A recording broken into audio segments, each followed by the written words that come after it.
how to make a ghost puppet. To the puppet nerds of the world, this may sound absurd, but this is the place you need to be. We'll do an interview and then we'll stitch and glue all of the dolls, we'll make it shake. If you wanna be in the know and to play like a pro, subscribe to Puppet Nerd. Welcome back, Puppet Nerds. Adam Krutinger here, and today we're going to be making a really cool ghost puppet. It's perfect timing too because Halloween is right around the corner. Now I actually had a couple goals in making this puppet. The first thing is I wanted it to be very simple, and I wanted it to be very accessible for people to be able to make. So I was trying to make it at first without any patterns, but I found it was getting just like a little too complicated. So instead, the only limitation I have is I'm just going to be using the free patterns that are on my website. We'll be using this one, which is the head pattern, the foam and fleece head pattern, and the live hand pattern. A quick little side note, a lot of people ask me why there's a separate foam pattern for the head and a separate fleece pattern. Why don't you just use the same one? Well, the reason is actually kind of simple when you think about it. It's the same reason why a shirt pattern is different than a jacket pattern. One has to be a little bit bigger, not just bigger, but also slightly different shapes in order to fit around it snugly and nicely. You'll notice that the mouth is open a little wider on the fabric pattern. That can sometimes make the puppet look like it has little dimples after the puppet's complete. But anyway, I get that question a lot, so I just wanted to answer it. And like I said, my plan is, there is no plan. So I'm just gonna kind of make it up as I go along, and we'll see what happens. Let's get started. Part of the inspiration for this project was the fabrics that I chose. I found this fabric at Joann's. It's this kind of shredded looking fabric, which looks really nice. Now this fabric has great texture. The only problem with it is, and it's probably a little hard to see on camera, is the backing of it is sheer. So if I made a puppet out of this, I would be able to see some flesh tone behind it, which is not what I wanted. And because of that, I also picked up this. This is a crushed pan velvet. Again, another really cheap fabric from Joann's. And this is gonna kind of act as a lining. And it should kind of help brighten up this fabric too, since it is a little bit more ivory than white. Now, how much fabric should you buy? All I needed was a square of this fabric. Now, don't just ask for a yard, because if you get a yard, that's gonna be less than a square. This fabric was 57 inches wide, so I asked them to cut me a 57-inch piece. That lets me end up with a perfect square. However, you do need a little bit extra. Just to make it easier, I had them cut 57 inches, and then I did an extra piece of 8 inches. But you could just add that onto the whole piece, especially if you have a coupon, then it'll make the whole thing a discount. For me, it wasn't on sale anyway, and I just didn't want to be bothered to cut this long piece on my own. That's because this is going to be used to make the hands. Anyway, let me start cutting out the foam pieces first. Since this puppet isn't going to be covered in fleece, I like to use an EVA or L200 crosslink foam. If this puppet head was gonna have a fleece finish on it, then I would not be using this type of foam. This is an EVA L200 crosslink type of foam. If you're doing a fleece finish on your puppet, it's best practice to use a reticulated foam. This is the type of foam they use for monsters, and again, anything that just doesn't have a fleece finish. Also, it is best practice to cut this with a razor blade. However, I want to make this project very accessible to anybody. And one kind of tool that I know everybody has is a pair of scissors. Since this foam only has 1/2 inch thickness, you can definitely get away with using scissors, as long as you're cutting carefully. But again, it is best practice to use a razor blade. Now that I have these, I'm going to cut out the mouth plates. For that, I like to use storage bin. I get this question all the time too. Why do you only use the lids? And the answer is, I don't only use the lids. I actually use the entire bin. Not just the top, but the sides, the bottom, the whole thing. You can make a ton of mouth plates out of one cheap $5 bin. I also hit it with some sandpaper. Next, I'm going to use a technique that I do not use very often. I'm going to kind of encapsulate this mouth plate. I think the only other time I did it on my channel was when I did the video on how to make a puppet for a kid. And for this, I'm using Super 74. Make sure to shake it up well. And be sure to do this in a well-ventilated area.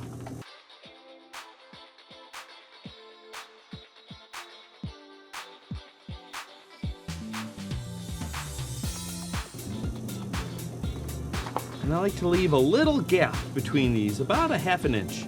So I'm just gonna eyeball it.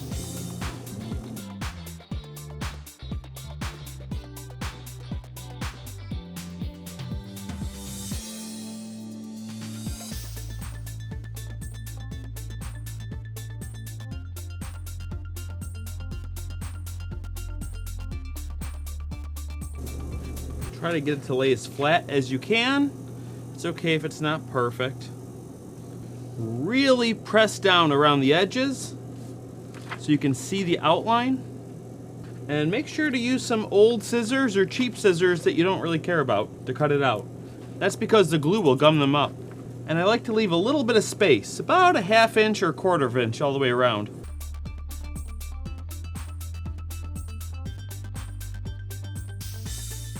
And I'm gonna let this set up and dry a little longer. And while I'm doing that, I'm going to glue these head pieces.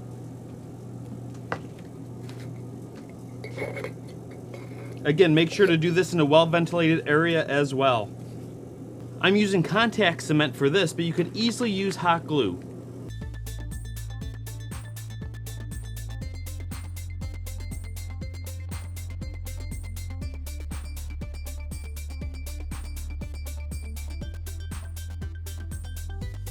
So I've let it sit for a while and I'm going to glue it together.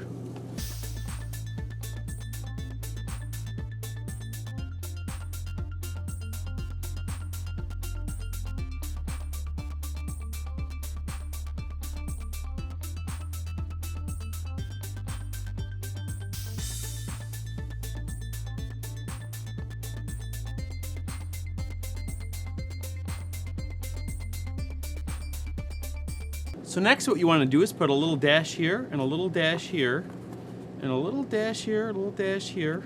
I'll put a little dot in the front too so I know which side's the front. And I will just chop this off so it's as flush as possible. So watch again. I'm essentially just trimming like that. Try to make it as smooth of a transition as possible.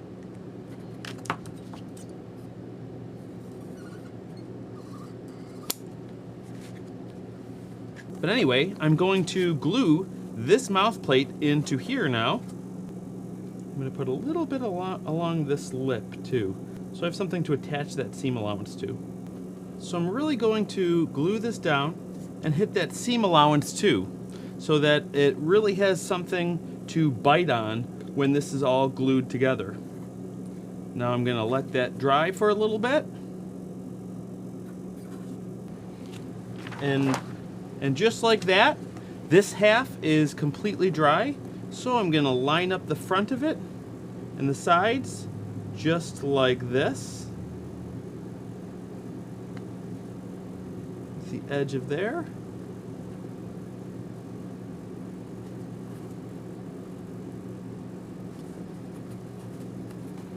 And then just like that, I'm gonna bend up this seam allowance onto the mouth like that, just to give it some extra support. I'll even push it in from the inside here. And look, we're starting to get a puppet. So now this is the bottom jaw. And what I want to do is I want to glue that on as well, but I don't need all of this. So what I'm going to do is draw a line from here up to that seam, like this, and I'm just going to mirror it on this side. And so you don't get mixed up, just remember, put a little mark at the top.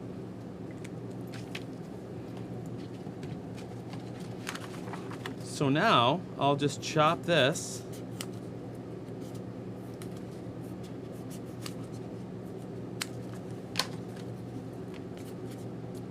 That way I still have a little jaw. So let me glue this up.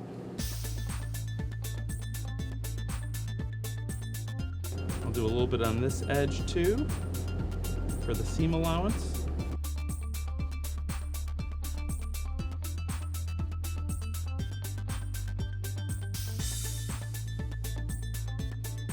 I'll let this dry for a few minutes, and just like that, let me line this up.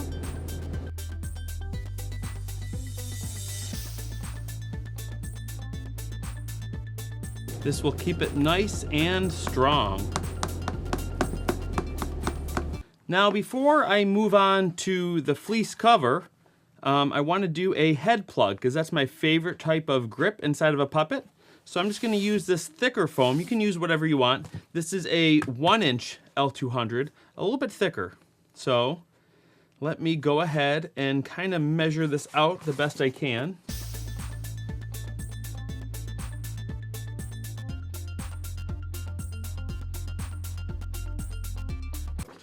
Let's see how well that works. I have to come in at least a ½ inch, which I'm just going to eyeball, because it's not as important for this part. And like I said, I'm just kind of trying to figure out this process for this puppet.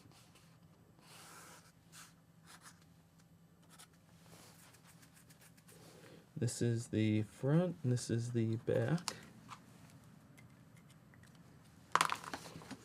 Let me see how this works.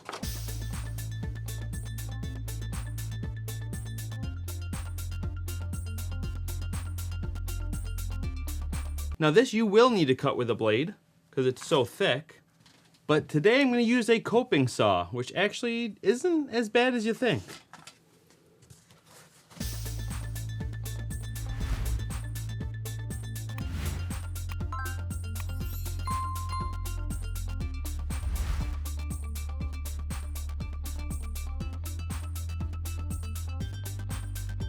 There we go, that works well. Let's see how it fits.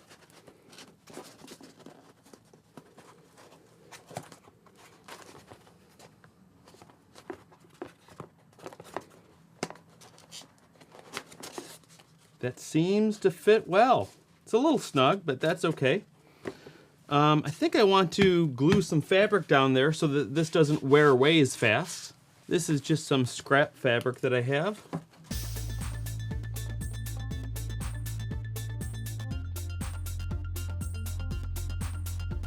Let these dry for a little bit.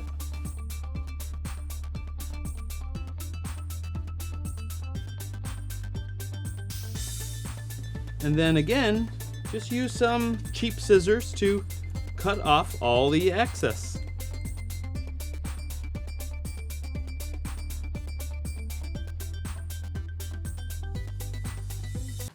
There you go. Now this might seem kind of overkill, but this is the difference between a puppet lasting 4 or 5 years and like 10 to 15 years. So again, material choices can make a big difference. So now what I'm going to do is put some glue around the edge of this piece and along the inside of this one, only on the top. And I kind of want to do a little bit of a wet fit just to make sure I can actually get it in and it's not too tacky. So I'm putting a hole in there so I can make sure I can push it down to where it needs to get. I need to slide that opening close a little bit more so I can really get my hand in there. Oh, that's good. And the other good thing about having this hole in is that you can now stuff it. And I like to just use some fiber fill.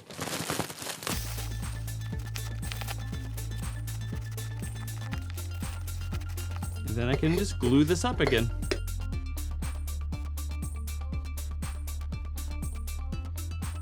Now that we have a head, I want to make a fleece covering for it. Now, like I said, I'm kind of making this up as I go, and this part might not be necessary. We'll find out at the end, but for best practice, I'm going to do it anyway. So here is my fleece head pattern, which again you can download for free at my website. And since this is all not going to be seen either, I'm going to stitch this on the sewing machine since it will not matter if we see the seams. Okay, and I'm going to add a little bit of seam allowance here.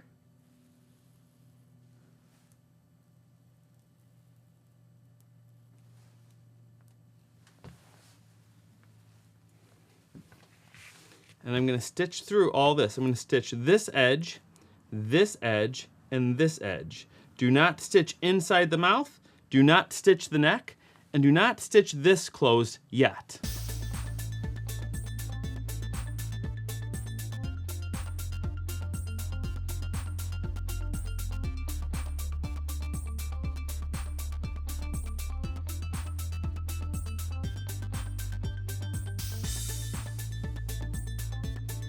So there it is, we stitched through all of that thickness.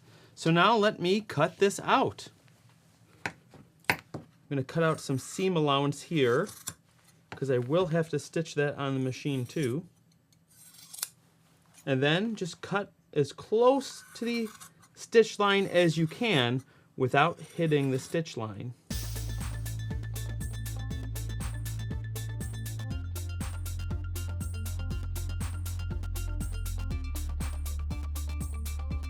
Now I'm going to stitch this part together just like that. It's a good idea to use pins.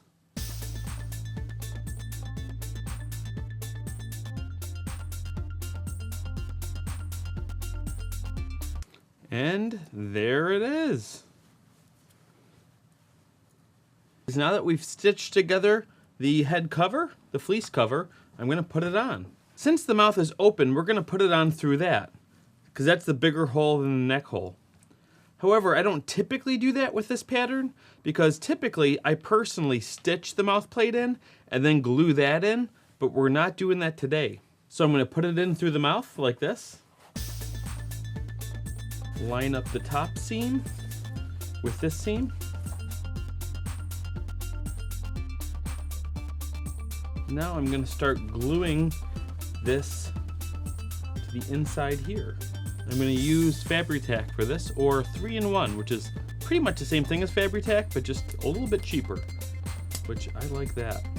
This does not have to be too fancy for how I'm envisioning it, so you want to just stick it down the best you can. If a little glue is showing, that's okay. This mouth is not going to be seen.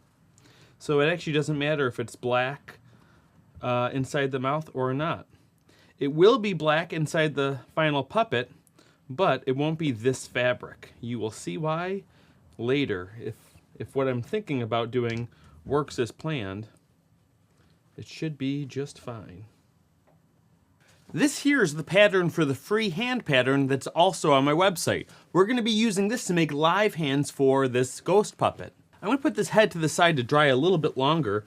However, the hand that we're going to do is not going to be this whole hand like in the pattern. I just want to use part of it. So I'm going to just trace it to begin with and then draw the lines somewhere specific, because I don't want the entire hand popping out. I don't want this to look like gloves. So I'm just going to use just a part of it. So I think I'm going to go from here,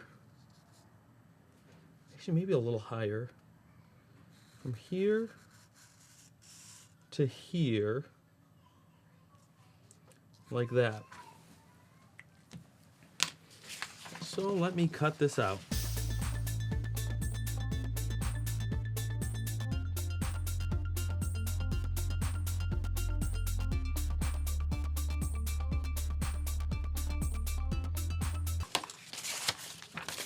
All right, now this is going to include the seam allowance too. That's how little I want on there. So let me lay out some of this fabric. This is that shorter piece of the shredded fabric.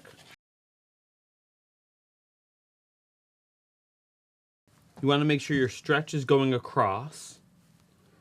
And I'm going to use this same fabric that I used for the head for the lining. It's a little bit more comfortable, and I think overall it'll just have a better look.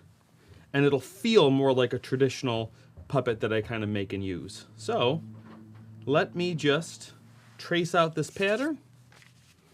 I'm stacking these 4 layers, okay? Now let me trace this.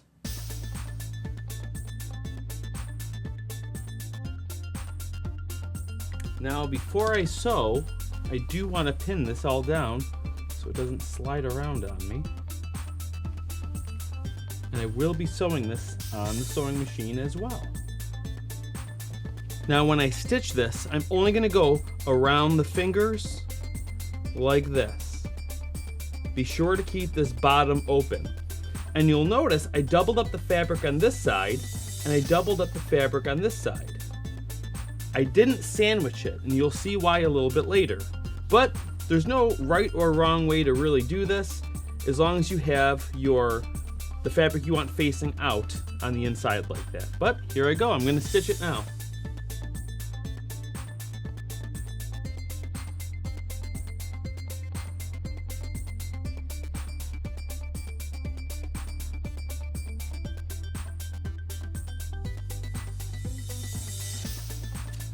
Okay, let me cut along the bottom here first.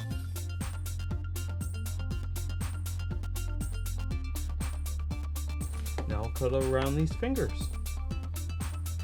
You want to cut as close as you can without hitting the thread.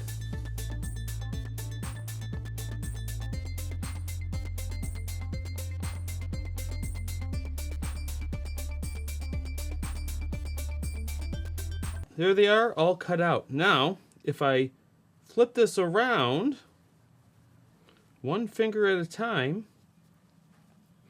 we get a nice, comfy set of gloves. These are going to be really nice.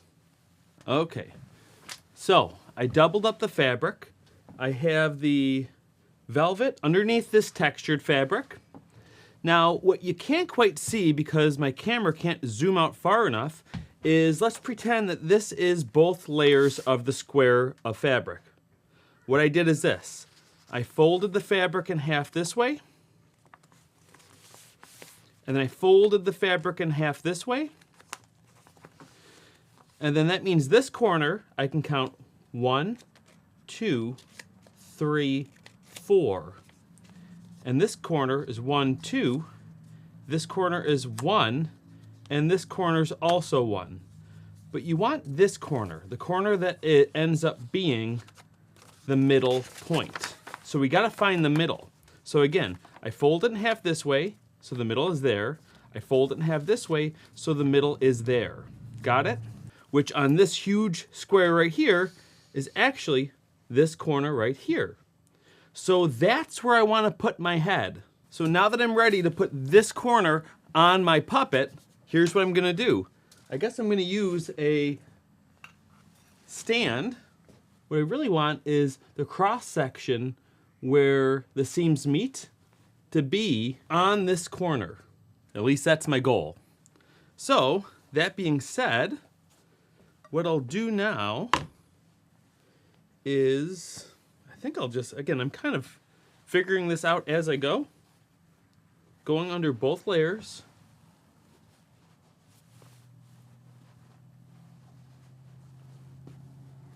I want that corner to be right about there for my ghost. Now let's see here if that seems even. Seems pretty even. And honestly, if it's not perfectly even, that's okay. If it's only off an inch or a half inch, that's kind of why I liked this ratty fabric anyway, so it has a little bit more of an organic kind of natural feel to it. And who knows, I might even chop up at the bottom to give it some more, you know, ghostliness. So, that being said, let me now, actually maybe I won't use this stand yet, because I'm going to have to tack this down.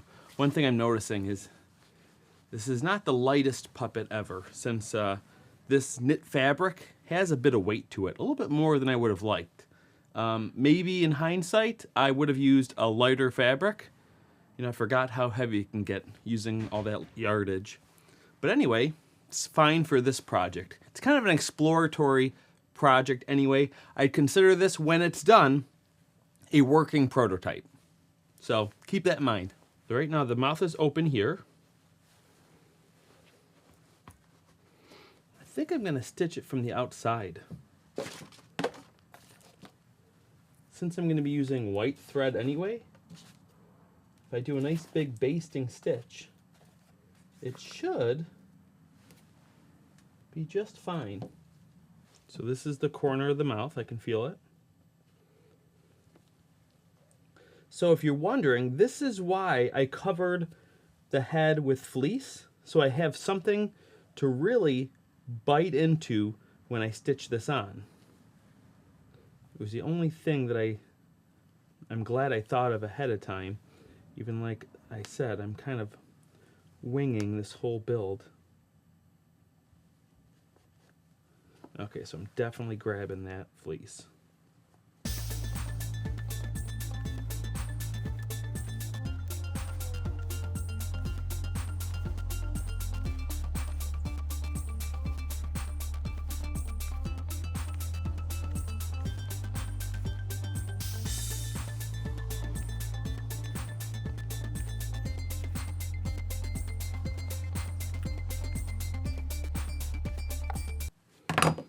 There we go. That is stitched on. Now what I'm going to do is I'm going to actually cut through both of those layers of the fabric right underneath where I just stitched. If you're following along, be sure not to cut through the stitching you just did. It's pretty easy not to.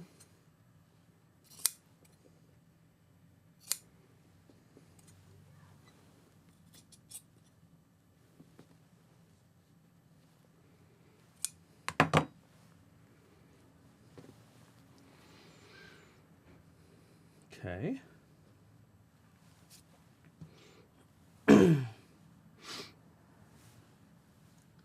Now I'm going to yet again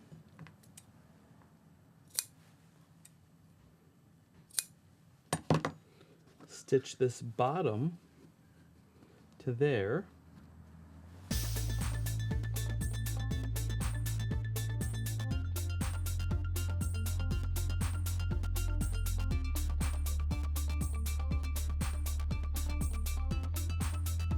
Though I'm happy with how this is coming out, it's kind of going in a slightly different direction.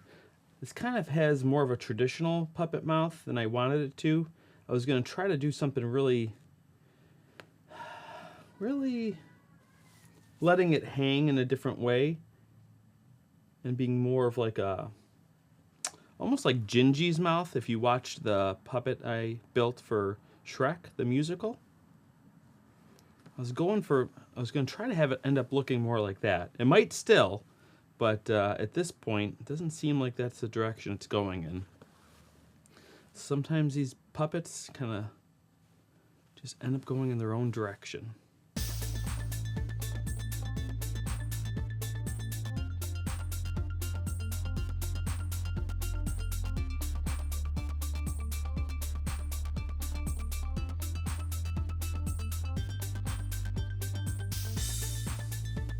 Let's see what we are working with so far. Hi, it's definitely looking like a ghost. Yep, I got a bunch of slack here on the sides, which is exactly what I wanted. And I'm gonna keep stitching. I'm gonna put it in the black mouth plate now. Okay, at this point we have the puppet looking like this. And I have some black crush pan velvet. And I want the stretch to be going across this way. And what I'm going to do is just measure the width of this mouth from here to here. Depending on how far you stitched side to side, your measurement might be a little bit different. But mine right now says it is about 8 inches, but I'll include seam allowance in that. So I will just do 8 inches. And how deep is the mouth? Let me see that too.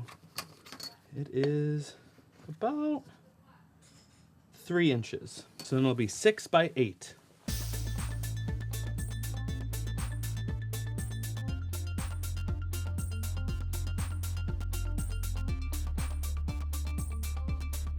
So I'm going to stitch a moon shape into this and see how that works.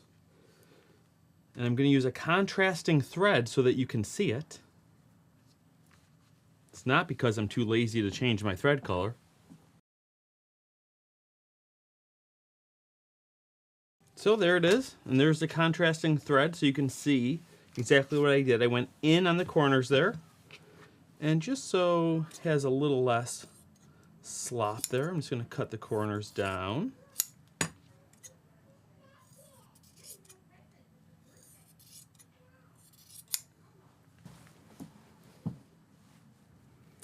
Now what I'm going to do is put a dot of glue right there so this can't turn inside out. I don't want it to be oversaturated with it, but just like that. Put these corners right in the edge. Because again, luckily, this cut that I made was a straight line. I did not cut a hole out for the mouth. I just cut a slit for the mouth. So this should work out perfectly. And now I'm just going to stitch all the way around the mouth like this. I'll just add a couple more pins.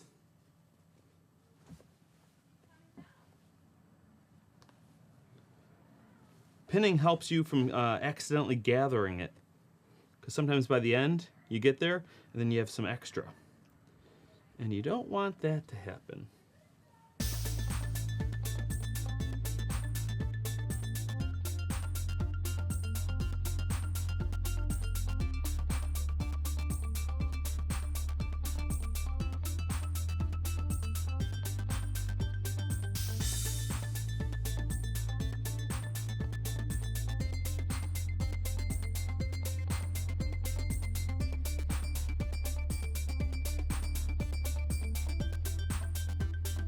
Okay, so now we have our ghost. Next, I want to put on these hands that we made earlier. Now, finding out exactly where to put them is going to be a little interesting. It's actually going to be a lot easier than you think. You don't really just want to wing it and just place it on and hope that it looks good. I'll show you what we're going to do. Remember this square? When it's all laid out, so again, we found our corners by this way, and we know that this here is where the head is, okay? This is our head. So if I open this up, we know that this is where the head is. Now, we cut the mouth right here. So that's where the mouth is cut. And what I want to do is have the hands, one hand about here and one hand about here. Okay, I want them to be equal distance. I think I'm going to start the thumb 22 inches down. So 22 inches from essentially where the neck is, not from the top, but I'm going to go from the bottom of the neck to there and make a slit. And my slit should be the length of this. So the slit will be, ooh, that seems a little big. Maybe I'll ease it in a little bit. I'll do about 7 inches. That sounds a little big, but that's what I'm measuring. So I'll start off a little smaller and ease it in. And I'm going to go through both layers of the fabric. Oh, another thing I did off camera, on accident, forgot to, is I just stitched all these layers together all the way around here so that I'm not fighting all these different pieces. Because I'm probably going to hand stitch this into the puppet. So essentially, again, if we look at this angle, our puppet is going to be kind of like this. Okay, I like having the points on the ends and in the front and back. Kind of makes it feel more ghosty, I think. All right, now we have our ghost here. The next thing I'm going to do is pull together these two corners, which I was telling you about earlier. So I'm going to kind of stretch it out. I'm really liking how that wingspan looks. And I'm going to measure about 22 inches from about here. Let me see here. Actually, I'm going to put it at 20 inches and see how that looks. So I'm going to put a little pin there. And let me see here.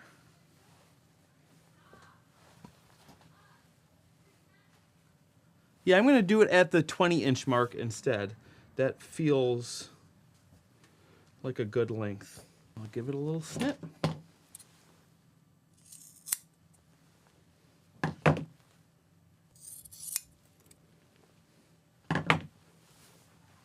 I'm going to start stitching this on so I don't accidentally sew it too far. Make sure you put the thumbs pointing toward the head, of course. But I'm going to put this right here. I'm going to pin this on. And I will start stitching. Making sure to go through all thicknesses here.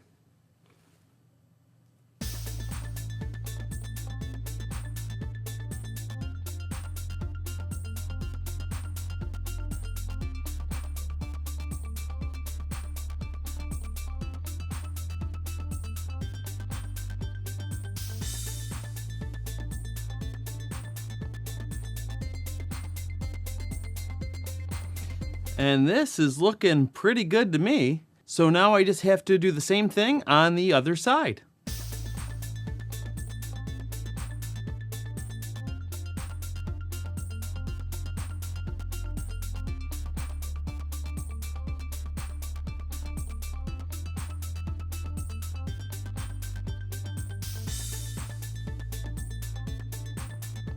So I wanted to do some fancy eyes, but I realized I'm probably gonna wanna switch out the style. So today I'm just gonna use this self-adhesive paper velvet. And I found this quilting stencil lying around too.